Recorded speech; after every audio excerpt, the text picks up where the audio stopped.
나와 함께라면 좋을 텐데 모든 걸 다 준대도. Hello everybody, welcome to Sir Chua's Accounting Lessons PH, and today we will be discussing accounting for correction of errors.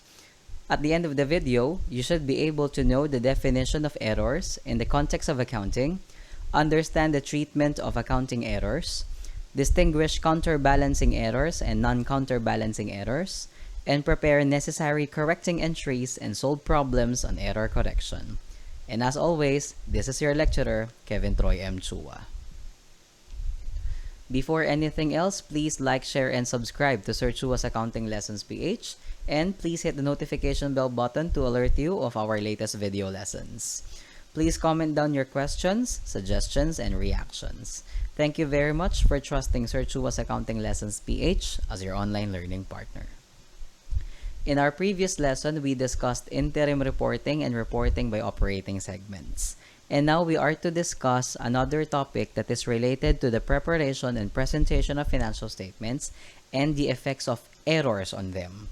And those errors should be corrected. So today, we will be discussing correction of errors.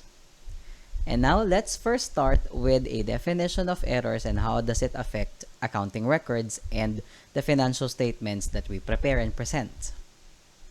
The presence of errors in recorded accounting data will have an effect in the measurement, determination, and evaluation of performance and financial status of an entity. Well, actually, errors should have no room in accounting. Why? Always remember that we use accounting information, and these financial statements in decision making. And if those items are actually erroneous, that will not be helpful in our determination and evaluation of the performance and financial status of an entity. Parang ang dating, we are using these erroneous information para tayo ay gumawa ng desisyon. At ayaw po nating mangyari yon. What we want to happen is that tama po yung mga desisyon na magagawa natin na nakabase dun sa accounting information na ginagamit natin. Kaya po walang puwang ang errors sa ating accounting records. And kung magkakaroon man po ng presence of errors, kailangan po sila ay mai-correct agad. When errors are detected, an accountant should be able to analyze these errors in order to know what appropriate action should be taken under the problem at hand. Dahil po kailangan mai-correct agad, an accountant should be able to analyze those errors so that we will know also the extent of that error and what are the things that we should adjust, what are the things that we should change, and what are the entries that we should prepare. Errors can be discovered during the accounting process itself. So while you are on the process of preparing the FS, or when you're in the process of recording things, or it can also be discovered after the accounting process have been finished, where the process of audit starts. So hindi man siya makita during the accounting process, baka in the process of audit, doon na po makita yung potential errors or doon na ma-detect yung mga errors na nagawa natin in the financial statements and in our accounting records or sa ating pong mismong recording process. In totality, accounting errors should always be corrected because accounting information is being used in the determination and evaluation of the financial performance of an entity, and we use these accounting information for decision making. So, the basis of our decisions should be as correct as possible. Some errors made during the recording process can only affect those accounts that can be seen in the balance sheet. When these errors are detected, entries can simply be made to correct these account balances. Asset to asset lang mismo or liability to liability, minsan ganyan lang yung mga errors natin kung balance sheet accounts lang yung tinatamaan. Since they are real accounts, there are no implications on accounts that close at the end of an accounting period. But we have an exception to the rule on that sentence kasi syempre kapag ka nakalimutan mo mag-record ng isang asset na kinakapitalize at dinidepreciate din, yung mismong depreciation hindi mo marirecord kung wala kang asset na nakapitalize, no? So that's the exception on that sentence. But basically, if those real accounts have no implication on accounts that close at the end of the accounting period, like your revenues and expenses, basically, you can just do some reclassification entries or correcting entries. For example, if your notes receivable was debited as accounts receivable, you can just simply make tanggal that accounts receivable and put it there in notes receivable. So, you debit notes receivable and credit accounts receivable. Nalipat mo na siya, okay?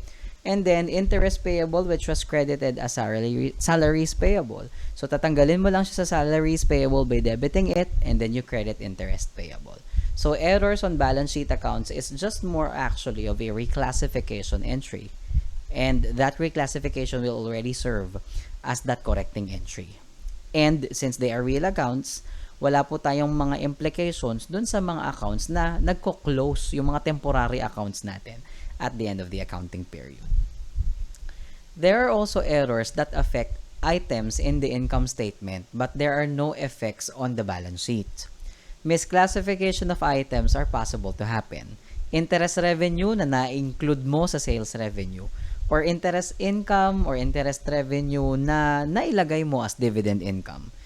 Parang yung dinidiscuss natin kanina, ganun lang din ang gagawin mo later on, no?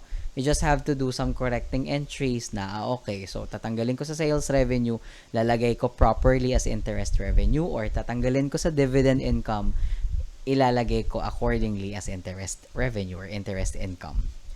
Although reclassification is required, dahil po nailagay mo lang naman sila ng mali, no? Yung interest revenue na sales revenue mo lang naman, or interest income na dividend income mo. Pero in reality, all of those by nature are income. So these kinds of errors do not affect the amount of profit for the period in consideration. You will still get the amount of profit kung magkano talaga siya. However, mali lang ng classification. So, it's also just more of a reclassification rather than really a correction. However, if these misclassifications happened in a previous accounting period, the comparative financial statements of the prior period would have to be corrected through item reclassification. So, syempre, alam naman po natin that we prepare and release and present financial statements comparatively.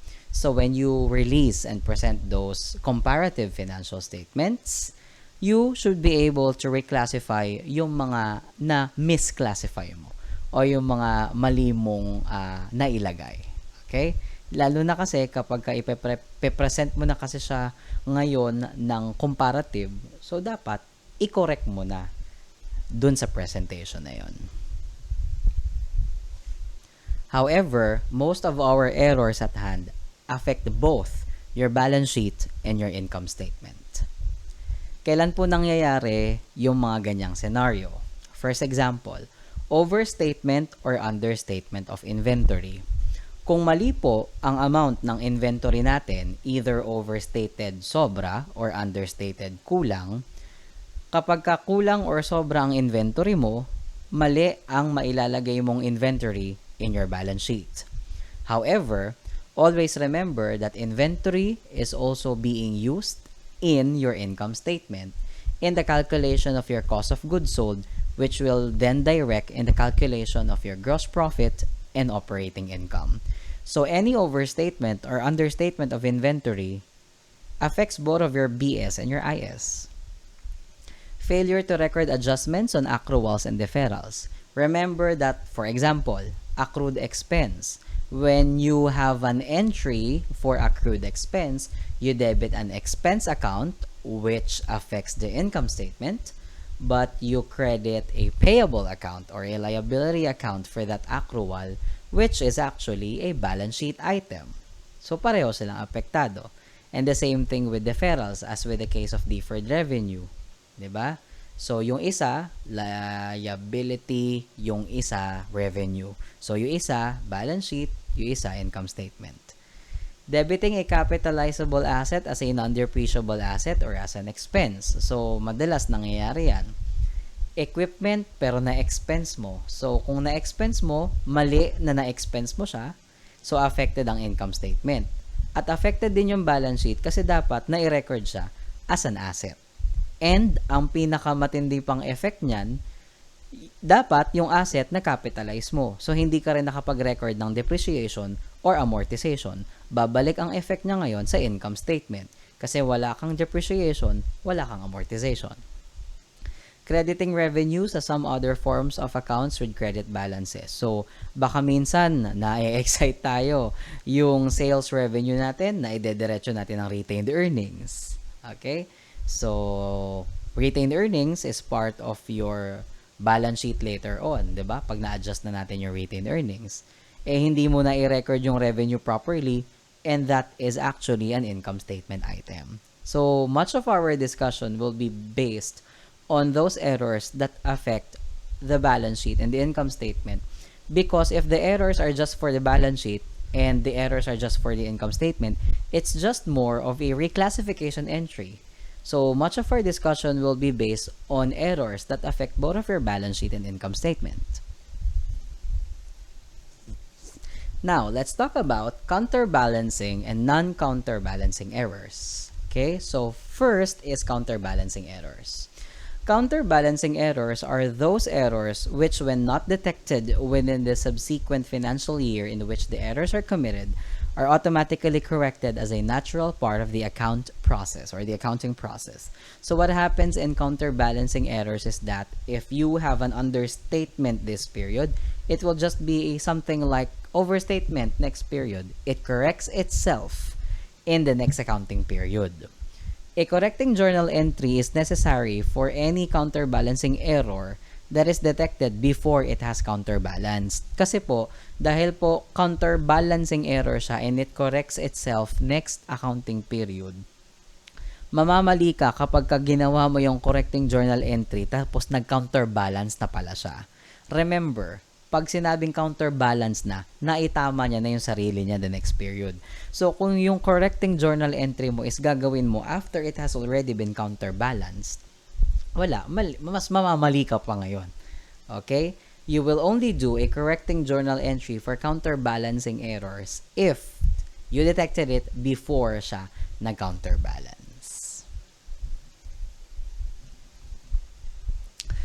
Paano po ba nangyayari yung sinasabi nating counterbalancing errors na yan? Let's put this scenario as your example for this.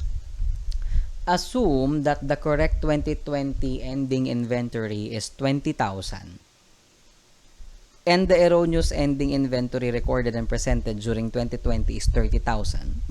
Assume further na yan lang ang error natin and that all items in our income statement to be presented here are correct. So, for 2020, let's assume na ganito yung nangyayari. Okay? So, ito po yung erroneous income statement carrying the wrong ending inventory of 30,000 and your correct income statement which carries the correct ending inventory at the end of 2020 of 20,000. Let's say that the beginning inventory is 50,000 and then net purchases of 300,000. So, you both have cost of goods available for sale of 350,000. However, your ending inventory is erroneously recorded at 30,000, which is overstated. And when ending inventory is overstated, your cost of goods sold would be understated.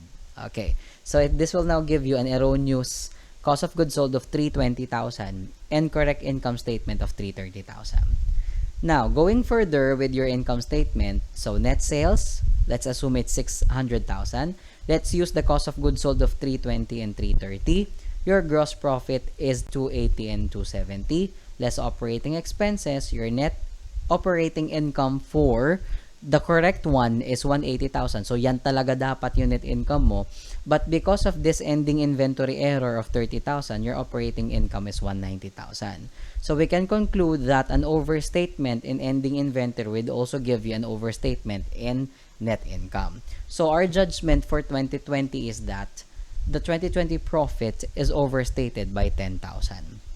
Ngayon, paano yung sinasabi nating magka-counterbalance naman yan? Maiko-correct niya yung sarili niya. Remember that the ending inventory of the previous period will not be the beginning inventory of the next accounting period. So, let's go now further to 2021. So, ganun po mangyayari. Erroneously, may tawag dito, forward mo siya as 30,000 and then the correct one is 20,000. Let's assume that the net purchases for that year is 400,000. So your cost of goods available for sale is 430 and 420. And then let's assume that the ending inventory is correct, 50,000. So your cost of goods sold is 380 and 370. Going further with your income statement, net sales of 650,000 minus cost of goods sold of 380 and 370. Your gross profit is 270 and 280. And your operating expenses is correct at 85,000. Look at what happened to the operating income. The correct income for 2021 is 195,000, but the operating income is just 185,000. And now we are reporting it as if it's understated. So the 2021 profit is understated by 10,000. This is what counterbalancing errors are. It corrects itself. Although your 2020 profit is overstated by 10,000, nabawian naman na tayo. Okay? Noong 2021, the profit was already understated by 10,000. So the net effect for 2020 and 2021 is 0. Kasi overstated man siya ng 10,000 ng 2020, nag-understate na yung net income by 2021 ng 10,000. Nagkabawian na silang dalawa. It corrected itself. It already counterbalanced. Yan po yung sinasabi nating counterbalancing error.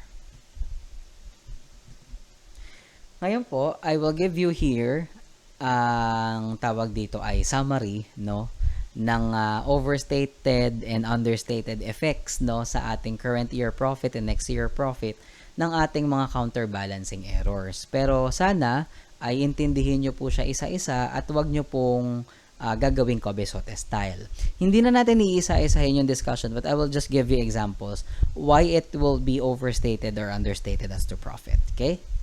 Let's have this first one. Overstated ending inventory. Kung ang ending inventory mo in the current year ay sobra, yung ima-minus mong ending inventory ay sobra dun sa cost of goods available for sale. So, yung cost of goods sold mo ngayon, kulang. Kung ang cost of goods sold mo na ima-minus naman sa net sales ay kulang, yung gross profit mo ngayon ay sobra. And as you know, gross profit will now direct to net income, so your net income will be overstated. But, since they are counterbalancing error, next year, mag-understate naman yung next year profit. Parang yung example natin kanina. Okay? Paano naman tong failure to record accrued expenses? If you fail to record accruals, which is debiting an expense in a payable account, hindi ka nakapag-record ng expense. Ibig sabihin, kulang yung expense na na-record mo sa accounting books. So, yung expense mo kulang, profit mo sobra. Pero magka-counterbalance yan pag hindi mo na i-correct, mag-understate naman ang net income mo next period. Paano naman kung failure to record accrued revenue? So, hindi ka naman nakapag-debit ng receivable and credit revenue. So, simple lang, di ba? Hindi ka nakapag-record ng revenue, automatically, profit mo ay kulang. Pag hindi mo siya na-record or na-correct agad, magka-counterbalance yan next period, so sobra naman.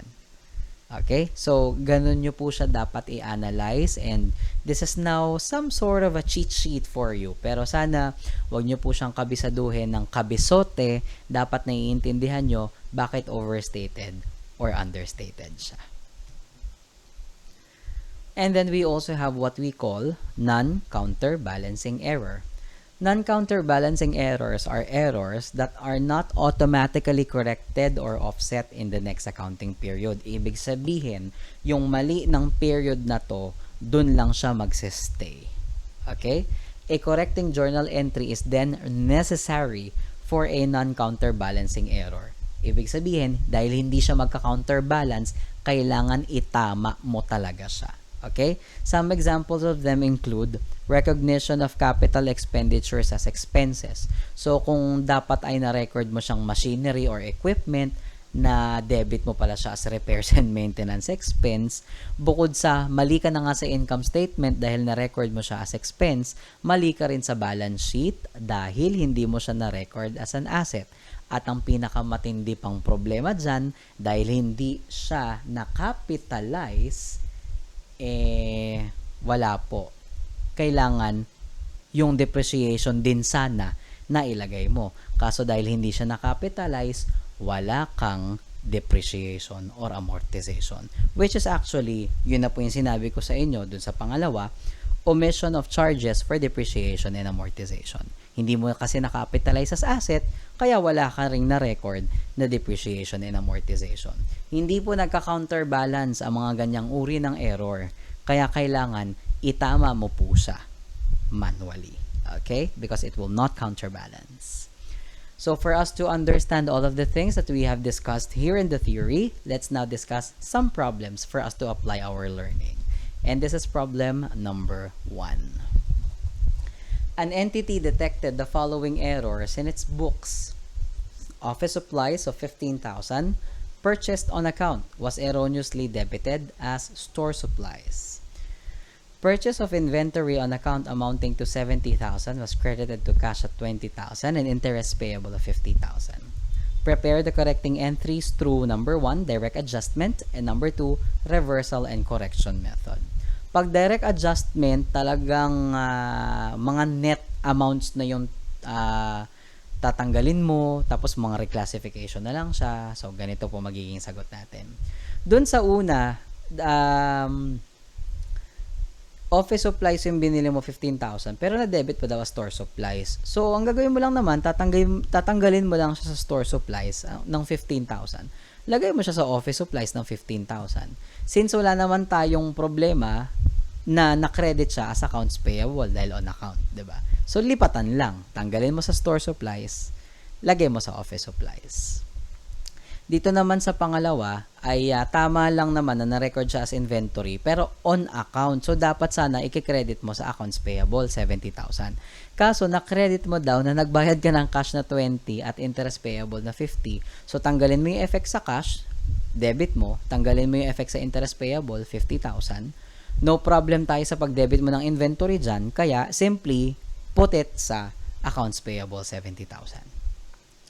Paano naman po yung sinasabi nating reversal and correction method? Pag reversal and correction method is i-reverse mo muna yung entry na nagawa mong mali and then record the correct entry. Okay, so ganito. Office supplies of 15, purchase on account was erroneously debited as store supplies. So, ang nangyari mong entry dyan was debit store supplies, credit accounts payable. So, i-reverse mo ngayon para mawala yung effect ng entry yon. Debit accounts payable, credit store supplies for 15,000. And then just write the correct entry as if walang nangyari. Total, magagawa mo na yan dahil na-eradicate mo na yung erroneous entry. Debit office supplies, credit accounts payable, 15,000. Pero kung mapapansin nyo, parang mathematics lang din yan. Okay? Ay, wait lang. Nawala. Okay. Teka, yung laser pointer. Yan. Pero kung papansin niyo parang mathematics lang din yan. Tingnan nyo yung reversal entry at saka tingnan nyo yung correcting entry. Magka-cancel ako ng like accounts na naka-debit credit. So, debit accounts payable, 15,000. Credit accounts payable, 15,000. Tingnan nyo effect. Debit, office supplies, 15,000. Ay, di ba ito yun? Tapos, credit, store supplies, 15,000. O, di ba ito yun? Okay? So, ang reversal and correction method ay parang net effect lang niya yung mismong direct adjustment. Okay? Same thing with here sa pangalawa. Tingnan nyo yung nangyari. Okay? Ang entry mo daw nung una was you debited inventory at 70,000, credit cash of 20, and interest payable of 50. So, i-reverse mo ngayon. Debit cash of 20, debit interest payable of 50, and credit inventory of 70. Tapos, record mo na yung tama. Debit inventory, credit accounts payable. I will cancel all like accounts with debit and credit na balances. So, debit inventory, 70,000, credit inventory, 70,000. Debit cash and interest payable, ito yon. Credit accounts payable for 70,000. Ito po yon. Okay? So, ganun lang po. Nasa sa inyo na po ang desisyon kung ano po ang gagamitin yung method sa correcting entries kasi merong mga nalilito sa direct adjustment. So, mas gusto nilang gawin, sige, reverse na lang natin yung dating entry tapos magpasok na lang tayo ng tamang entry na as if walang nangyaring mali. So, yung iba kasi, para hindi malito, ang ginagawa yung reversal and correction method. At saka kasi in actual practice usually medyo mahirap i-substantiate no sa ating mga journal entry voucher yung transaction na paano mo patutunayan to na naglipat ka ng store supplies to office supplies, no? Wala ka namang substantiation dyan. Unlike dito, you can just put some substantiation, no? Na nag-reverse ka ng erroneous entry, tapos naglagay ka ng tamang entry. Mas madaling i-substantiate yung reversal and correction method. So, pag nagtatrabaho na kayo na bahala kung nung balak nyo sa buhay. Okay? So, yan po yung ating problem 1. Let's proceed with problem number 2. Oops. During 2020, an entity purchased equipment worth 100,000 with a life of 5 years with no residual value.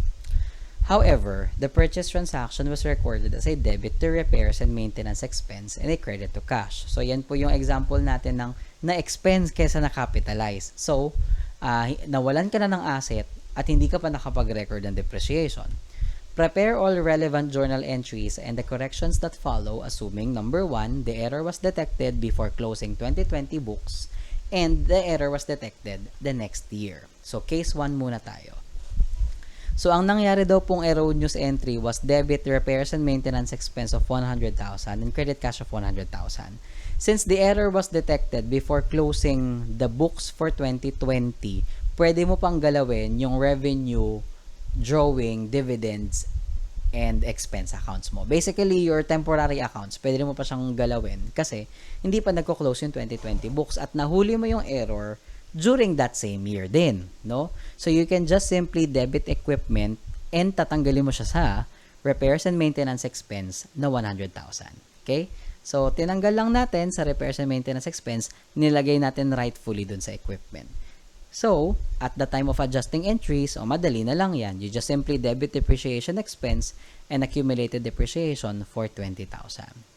However, what will happen if the error was detected during 2021 operations? So, syempre, dumaan na ang closing procedures, excuse me, dumaan ang closing procedures for 2020. So, sarado na ang mga temporary balances mo or temporary accounts mo. So, ganito na yung gagawin mo ngayon. Okay? So, noong 2020, ito daw yung mali mong nagawa, debit repairs and maintenance expense credit cash 100,000. Ang gagawin mo ngayon, na nung na-detect mo na siya noong 2021, dapat mailagay mo na yung cost ng equipment sa 100,000. Pero dahil closed na ang 2020 books mo, hindi mo pwedeng i-credit diretso sa repairs and maintenance expense. Okay? So, ang gagawin mo, idiretso mo ang effect or ang credit niya sa retained earnings. Kaso, syempre, kailan ba binili yung equipment? 2020. So, dapat nakapag-depreciate ka na ng equipment na yan nung 2020 pa lang. So, yung depreciation for 2020, hindi mo pwedeng i-debit as depreciation expense sa period ngayon. So, yung depreciation for 2020, ipapasok mo sa retained earnings. Tapos, yung depreciation sa 2021, ayun, yun na, dun mo na pwedeng ipasok sa depreciation expense. And then the total of the two, yung tamang accumulated depreciation na 40,000. Okay? And that is our problem number 2. We proceed with problem 3. Molly Company is under audit for the financial statements as at and for the year ended December 31, 2020. However, the following errors and omissions were discovered. During 2020, Molly received 100,000 cash advance from a customer related to a merchandise to be shipped during 2021.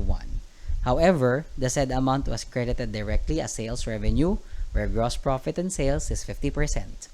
On January 1, 2019, an insurance policy amounting to 150,000 has been purchased. This insurance covers 3 years. However, the whole amount itself was expensed in 2019. It was further ascertained that inventory at the beginning of the year is overstated by 300,000 and inventory at year end is understated by 500,000.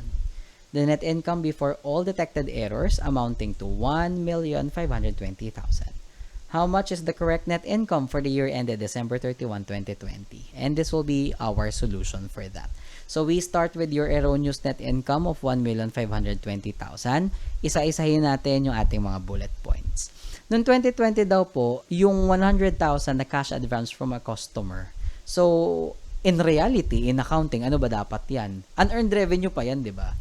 Kaso ang ginawa, it was credited directly as sales revenue. So, hindi pa naman daw na-earn. Totoo naman, hindi pa yan na-earn kasi that is related to a merchandise that will be shipped during 2021 pa. So, it is not a revenue for 2020, right? Kaso, anong nangyari? Nai-record mo na siya agad na revenue ng 2020. Anong gagawin mo? Ma-minus mo dun sa net income para mawala yung effect niya. Doon naman po sa ating insurance policy na 150,000 for 3 years. So, doing the mathematics in your mind, 150,000 divided by 3 years, tig 50,000 ang expiration ng ating insurance policies. Okay, for 2019, 2020, and 2021. Okay, so ang period in consideration lang naman po natin dito sa problem na to is for 2020. So you just deduct the rightful insurance expense for 2020 na 50,000. Sir, anong mangyayari dun sa 50,000 na para sanang expense sa 2019? Ang nangyari kasi ay the whole amount was expense in 2019. So, kung 2020 mo lang siya na-detect, ang kanyang adjustment na sa retained earnings na. Okay? Hindi sa insurance expense this period kasi it is a prior period error. Okay? So, sa retained earnings na yan. Next, inventory at the beginning of the year is overstated by 300,000. So, if your beginning inventory is overstated, cost of goods available for sale will also be overstated, and your cost of goods sold will also be overstated. If your cost of goods sold is overstated, sobra ang ima-minus mo sa net sales, kaya po magkukulang ang iyong gross profit. Kung kulang ang gross profit, kulang ang net income. So, your overstatement of beginning inventory should be added kasi kulang yung net income mo because of that error. Inventory at year-end is understated by 500,000. If ending inventory is kulang, your cost of goods sold naman is sobra. Dahil ang cost of goods sold mo na ima-minus sa net sales ay sobra, yung gross profit mo ngayon ay kulang. And when your gross profit is kulang, your net income is kulang. Kaya you need to add that error, 500,000. Just do the mathematics and your correct net income for 2020 is 2,170,000. Let's now have problem number 4, which encompasses 2 years. The Raymond Company calculated 2020 and 2021 net income amounting to 3,450,000 and 4,780,000 respectively. However, during an audit of the financial statements, the following errors were detected. A 400,000 gain on sale of machinery in 2021 was erroneously credited derecho sa retained earnings. Merchandise inventory at the end of 2020 was overstated by 50,000 and overstated by 150,000 at the end of 2021. During 2020, the entity received 300,000 in advance from customers. It was directly credited to a revenue account at the time of receipt. Of that amount, 50,000 was earned in 2020. 200,000 was then earned in 2021, and the remainder will be earned in 2022. Calculate for the correct net income for 2020 and 2021. And this is our solution for that. Okay, so we start your calculations with the erroneous net income of 3,450,000 and 4,780,000. For the first bullet point, your 400,000 gain on sale of machinery was credited diretso sa retained earnings. So, ang nangyari, na idiretso mo sa retained earnings, current period transaction naman yan. So, mali po yan, no? Dapat ilagay mo siya dun muna sa gain on sale of machinery na account mo para properly mo siyang ma-record sa income statement.